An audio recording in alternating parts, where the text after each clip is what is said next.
Assalamualaikum warahmatullahi wabarakatuh. Salam guru penggerak, bergerak, tergerak, menggerakkan. Kali ini saya akan membahas mengenai koneksi antar materi modul 1.4 mengenai budaya positif. Adapun koneksi antar materi yang pertama yaitu dalam modul 1.1 mengenai filosofi pemikiran Ki Hajar Dewantara. Kemudian dalam modul 1.2 ada nilai dan peran guru penggerak. Kemudian dalam modul 1.3 yaitu ada visi guru penggerak. Dan modul 1.4 mengenai budaya positif. Dalam modul 1.1 mengenai pemikiran Ki Hajar Dewantara, yaitu pentingnya pendidikan karakter. Di tengah derasnya arus informasi dan teknologi, pendidikan karakter menjadi semakin penting untuk membentuk generasi muda yang berakhlak mulia. Kemudian pendidikan yang berpusat pada peserta didik. Peserta didik harus menjadi subjek dalam proses pembelajaran, bukan hanya objek. Kemudian peran guru sebagai fasilitator. Guru tidak lagi menjadi pusat dari segala sesuatu, tetapi lebih sebagai fasilitator yang membantu peserta didik dalam belajar. Kemudian pendidikan yang relevan dengan kehidupan. Pendidikan harus mampu mempersiapkan peserta didik untuk memperoleh tantangan. Dari pemikiran Ki Hajar Dewantara, maka sebagai seorang pendidik harus memiliki nilai untuk menjalankan perannya agar dapat menuntun tumbuh kembang murid melalui pembelajaran yang berpusat pada murid sesuai dengan kodrat alam dan kodrat zamannya. Tentu saat ini Bapak dan Ibu masih ingat mengenai nilai-nilai dan peran dari seorang guru penggerak. Dalam mewujudkan suatu perubahan, perlu adanya sebuah visi dan prakarsa perubahan, sehingga dibutuhkan kerjasama dengan semua warga sekolah.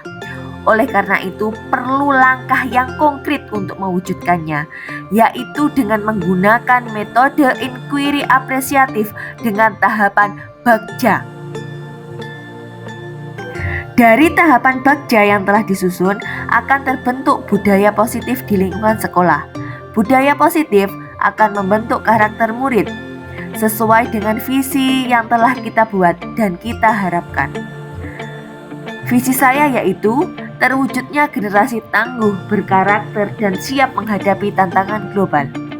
Peran saya sebagai guru penggerak adalah menjadi pemimpin pembelajaran sekaligus mewujudkan kepemimpinan murid, dimulai dari diri sendiri dengan memberi keteladanan, dengan melakukan perubahan-perubahan di kelas, kemudian mengajak seluruh warga sekolah untuk membuat keyakinan kelas yang mencerminkan profil pelajar Pancasila dan memiliki nilai-nilai kebajikan universal, serta membangun motivasi perilaku yang dapat terbentuk berdasarkan faktor intrinsik, bukan semata-mata karena hukuman atau konsekuensi.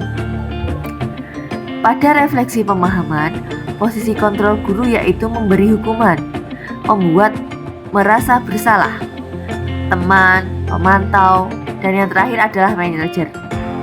Sedangkan kebutuhan dasar manusia itu bertahan hidup, kasih sayang, rasa diterima, penguasaan, kebebasan, dan kesenangan.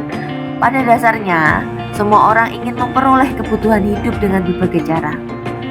Kemudian keyakinan kelas. Keyakinan kelas merupakan kesepakatan yang dibuat bersama-sama untuk menciptakan disiplin positif. Kemudian segitiga restitusi. Segitiga restitusi merupakan upaya untuk menstabilkan identitas, validasi tindakan yang salah, kemudian menanyakan sebuah keyakinan yang telah kita buat. Hal yang menarik dan di luar dugaan saya. Menurut saya, pemberian reward belum sesuai dengan budaya positif. Sebaiknya murid melakukan apapun atas dasar kesadaran dirinya dan bukan karena hukuman atau hadiah. Kemudian saya juga beranggapan bahwa menghukum adalah tindakan yang paling efektif untuk mendisiplinkan murid. Akan tetapi, ada peran yang lebih tepat selain menghukum, yaitu dengan menerapkan segitiga restitusi dan sebagai pendidik, kita berperan sebagai manajer. Perubahan cara berpikir saya, yaitu setelah saya mempelajari modul ini, saya jadi tahu bahwa menciptakan budaya positif di sekolah maupun di kelas harus melibatkan semua warga yang ada di sekolah. Kemudian dalam membuat keyakinan, kita harus menggunakan kalimat positif. Perubahan lainnya yaitu, selama ini ternyata saya berada pada posisi kontrol yang hanya berpedoman pada aturan dan konsekuensi saja, tanpa menerapkan metode segitiga restitusi dalam menangani sebuah kasus, sehingga perlu merubah dan menerapkan sebagai posisi manajer. Pengalaman yang pernah saya alami di kelas sesuai dengan teori budaya positif. Saya pernah menyusun keyakinan kelas sesuai dengan tahapannya. Saya melibatkan semua murid saat menyusun keyakinan kelas dengan memberi pertanyaan kepada mereka, kemudian meminta mereka menuliskan keinginan mereka masing-masing dan meminta mereka mendesain sendiri bentuk keyakinan kelas seperti apa yang mereka inginkan. Perasaan saya saat mengalami hal tersebut, saya merasa bangga dengan murid saya karena mereka dapat mengeluarkan keinginan-keinginannya melalui sebuah tulisan kecil, sehingga kita dapat menyusun keyakinan kelas berdasarkan kesepakatan dari semua murid saya. Hal apa yang sudah baik dan perlu diperbaiki? Nah, menurut saya, hal baik yang sudah ada di kelas dan di sekolah saya adalah mulai terbentuknya budaya positif, nilai kebajikan dan keyakinan kelas yang dibangun bersama peserta didik.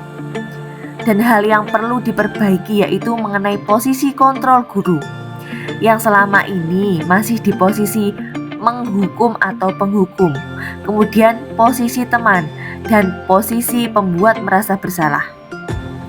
Perlu kita arahkan atau diarahkan agar menjadi posisi manajer ketika menangani kasus anak.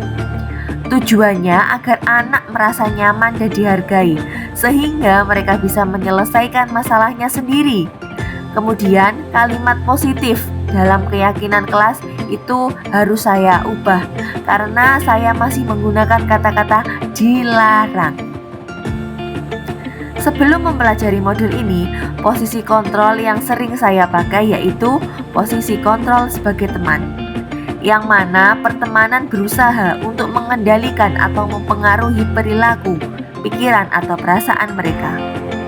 Namun setelah saya mempelajari modul ini, saya sadar bahwa posisi tersebut bukanlah posisi yang bijak. Sebaiknya sebagai pendidik menggunakan posisi kontrol sebagai manajer adalah hal yang paling tepat dalam menangani sebuah kasus. Saya pernah menerapkan segitiga restitusi pada salah satu kasus yang pernah saya alami. Pengalaman yang pernah saya alami dalam penerapan kasus tersebut adalah saya menerapkan diri saya dalam posisi manajer.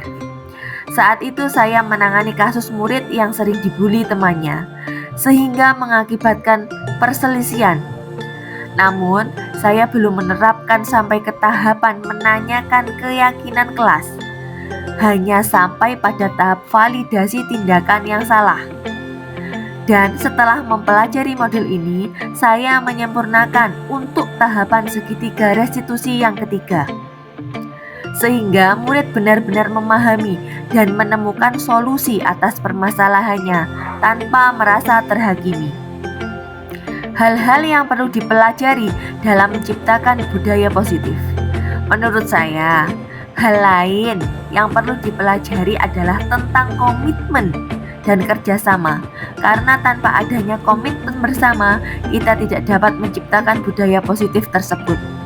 Selain itu, perlu mempelajari tahapan pendidikan karakter dari jenjang PAUD sampai ke perguruan tinggi agar berkesinambungan demi terwujudnya budaya positif. Sekian koneksi antar materi modul 1.4 yang sudah saya buat. Saya Lulu Lailatul Fitriah mengucapkan terima kasih dan salam guru